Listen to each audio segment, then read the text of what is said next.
playoffs in those sports, but I don't mind watching any of them. But I like anything that's a deeply competitive game in that situation. But I'm a Big Bang Theory guy, so that's my show. Wow. I watch those repeat. That's just kind of my deal.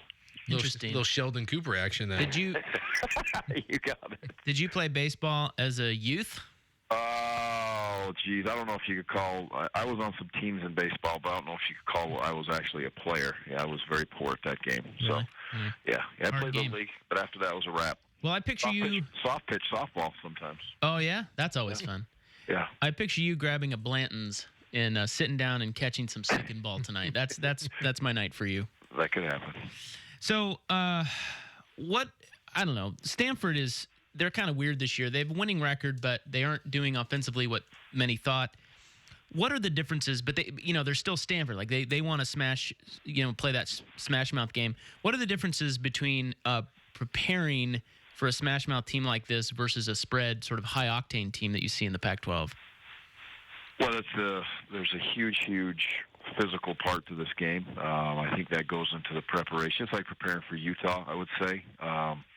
They want to be very, very physical with you, and so you prepare during the week to be physical. You also try to be as smart as you can. It's a little bit of an earlier kickoff, so you gauge your practices through the week, and especially going through the end of the week to get the kids ready. It's not a night kickoff, but you have to be physical at practice. You have to be able to take on the power O's and the counters, and you have to get your fits done correctly. The exact fits with the scout team is so important when you're playing a running back like Christian and a big physical offensive line. So it's and then the shots down the field, they try to get your eyes on the play action passes and throw the ball and confuse you within the run, and they do a great job with this. So it's a very complicated offense, but the biggest thing is they want to be physical, and you better be ready to match that physical battle. And we've done a pretty good job with that this year. Last year against Stanford, we didn't do a great job with that in the second half, so it's going to be interesting to see how we prepare and get ourselves ready. Yeah, that was going to be my next question. It seems like you can handle that. I mean, you guys have handled that, and you looked very physical against Washington State, particularly early. That might worry you less than some of these spread them out teams where you got to have the speed to get to the edges. With where we're sitting with our number of corners, the less we've basically got a couple of healthy guys there, so.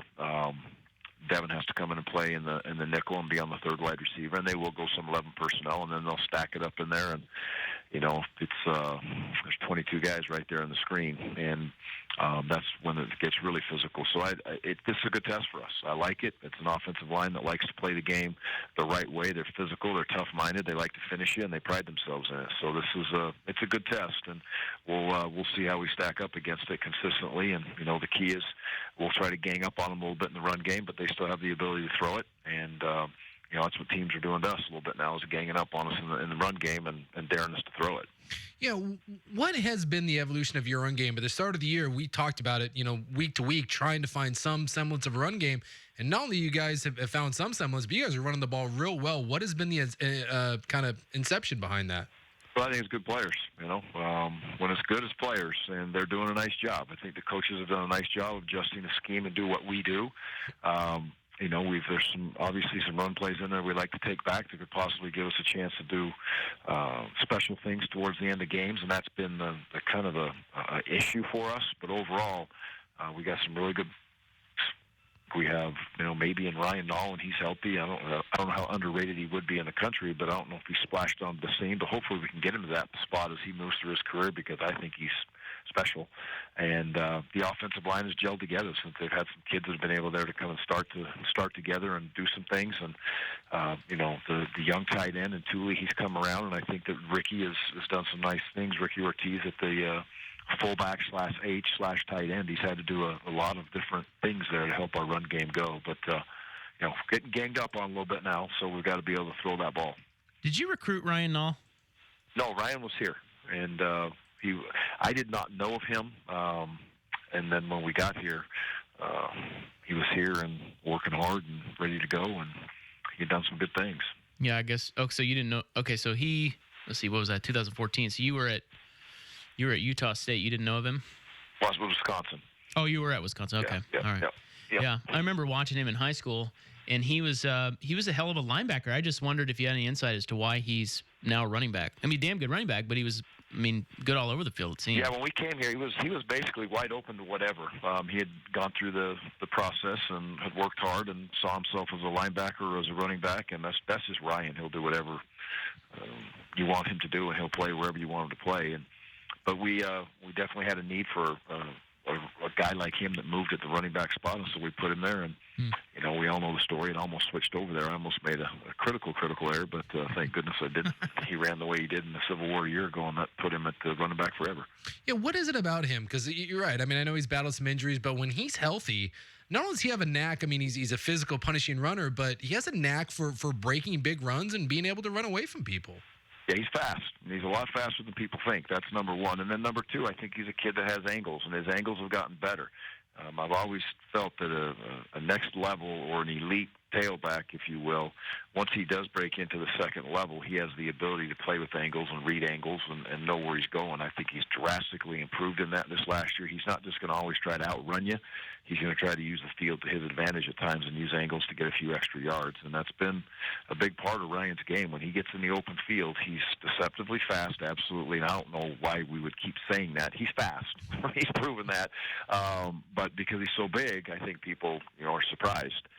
But he plays with tremendous angles, and I think he's getting some nice blocks downfield. Well, I know you can't say it, so I will. He's white, and no one wants to believe that the white guy can be fast. It's like when we say that Christian McCaffrey is like some sort of gym rat, or that he's small. Christian McCaffrey's 6+, he's 6'1", 220 pounds. We label the guy small and slow. He runs 4.4, but he's white. No one wants to give the white guy credit for running the ball. And Christian's packed up pretty good now. He's a solid kid. We all know if you've been next to that kid, and he's a good-looking guy. And we know, obviously, he is extremely fast. What do you think's happened to their run game? Everybody expected him to be, kind of a Heisman candidate, and he's not had that kind of year. What do you see? Well, he's obviously nicked up a little bit and missed some time. There was a transformation, I guess, with some offensive linemen, and they were moving guys around in there, and they had some injuries. They seem to be back on track last week. He had a couple hundred yards all-purpose and 150, 60 yards rushing. So he was moving in the right direction, no question there. And they seem to be running the plays that they like to run. That is the Stanford that I know since I've been in the league. They want to run the power, they want to run the counter, they want to run smash you down the middle. But then they also are going to get into 11 personnel and get into the edges, which he's very dangerous on those plays when he gets to the edge of the defense free. It's kind of like every play turns into a little bit of a punt return for him there, and he is awesome when he gets into his shoulder square. On the outside edges of the defense is a scary spot to be, whether it's in special teams or on offense. But they're pretty solid. They're going to run the ball effectively and grind it out. And they may have had their ups and downs. And I've tried to watch every tape, but it's been kind of through cut-ups. And they're big, physical, strong guys that can move the line of scrimmage. And I think both backs are very talented. So when you watch Stanford, though, I've seen him play 4 or 5 times this year, and he's their leading receiver too. Yeah. They do rely on him so much. Not that that's an easy thing by any stretch of the imagination to prepare for, but you've seen other teams. If you can take away Christian McCaffrey, and teams have done it this year, you can really bog down this Stanford offense. Yeah, I think there's two things, and he's the key. Stop the running game and don't let him get going and have a great game against you. That's going to be a huge problem. And then secondly, I think to get pressure on the quarterback, because it's still a quarterback that doesn't have a whole bunch of repetitions underneath his belt as far as the game scenarios. And anytime I think you can get pressure and get into his head, it causes him some problems. So those will be two things that are very, very important. And it's important every week. Try to take out their best player and try to get pressure on the quarterback. But you're correct. He's a vital receiver for him. He lines up all over the field at different wide receiver positions, and obviously he does what he does in the backfield. And then you talked about getting after the quarterback, and unfortunately, from my opinion, I think your most dynamic player in the front seven is going to miss a half of football with the targeting penalty. When you go back and look at that, I understand that it's helmet to helmet, but doesn't there have to be some sort of intent when Agwebu is already going in before the quarterback starts his slide? How are you expected to have defenders? To me, it's almost it's an indefensible play for a defender when a quarterback runs nowadays. It's very, very, very difficult, and we show the tape, we communicate with the kids, we try to make sure we coach them up as much as they can, and they coach themselves up on it. And I've said it earlier this week. It's they need to do a better job. I think I could help brighten that scenario, letting them understand who he's really playing against. And they know from watching tape, and they know that Luke's not going to try to run around and be a quarterback that's going to scramble for 50 yards on you. But I will now make a bigger point of it to make sure they understand, hey, this guy is definitely going to go down. He's definitely going to slide if he gets in that situation. But they still get in that moment, and it's very, very difficult. It's a bang-bang scenario in a situation, and you have to know who you're playing against. And really, the defenders are going to have to learn to back off, because if they do what tackling drill, can't do it. It's a quarterback. I got to back off. My shoulders are square to me. I better be careful where I'm going, because he might slide. If he slides, I'm going to be out for the rest of this game and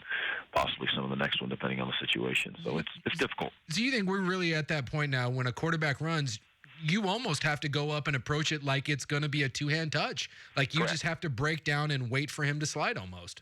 Yeah, especially if you're squared up on him, or you're coming down from a side on him. He's broken line of scrimmage. There has to be that mindset that this guy is protected like crazy, and if he turns up and goes backwards at all, and it's no surprise. I mean, this is how we were taught when we walked through it in the summertime. It was if he renders himself any type of defenseless, and that's when he rears himself going backwards, and you hit him, it's going to get called. All right, sir. Enjoy what little bit of the World Series you can catch, and good luck down on the farm. I appreciate it, guys. Have a great day. Go Beavs. It's just weird to hear coaches now, and it's honestly, it's what you have to teach, but you cannot attempt to hit the quarterback when he runs now. It's just, you can't do it. And when you get a dual threat guy, it becomes even harder, because with a guy like Luke Falk, and I thought it was interesting he said that, with Luke, he's not going to run you over, but what if you're playing Lamar Jackson? What if you're playing, Deshaun Watson?